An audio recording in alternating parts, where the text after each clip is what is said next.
इस धंधे की वजह से साइमन इतना बड़ा नहीं बना है। इसके पीछे कुछ बहुत बड़ा जंजाल है। ऐसा क्यों लग रहा है कि मैंने तुम्हें पहले कहीं देखा है?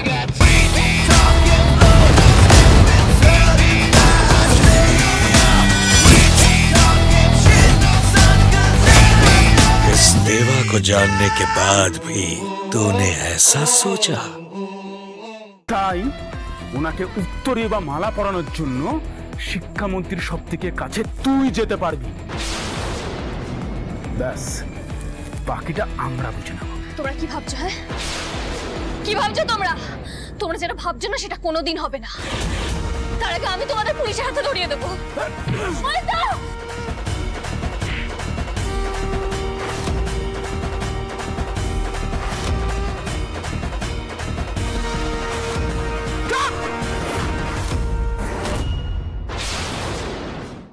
যদি পুলিশের ধারে কাছে গেছিস না, তোর স্বামীকে আমরা শেষ করে দেবো।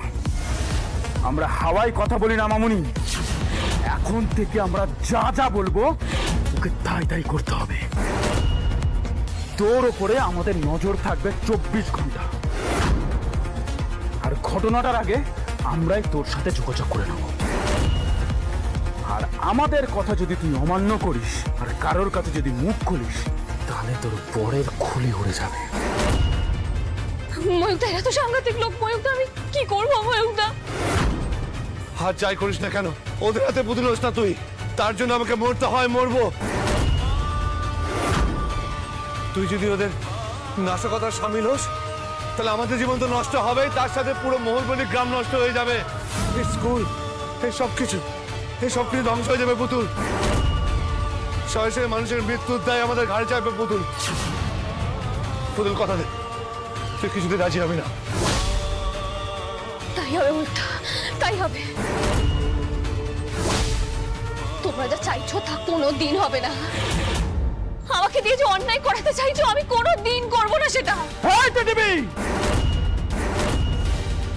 এত বড় সাহস তোর, মুখের উপরে কথা বলছিস? রাস্তা তুই করবি না? দেখ কেমন লাগে।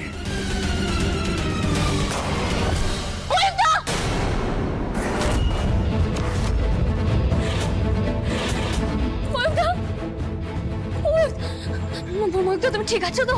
তোমার কিছু হয়নি তো ময়ূকদা? এইবার বোঝ আমাদের কথা অমান্য করার কি ফল হতে পারে। এই গুলিটা তোর বরের কানের পাশ থেকে চলে গেছে, এর পরেরটা কিন্তু তোর বরের ভিটায় ঢুকবে।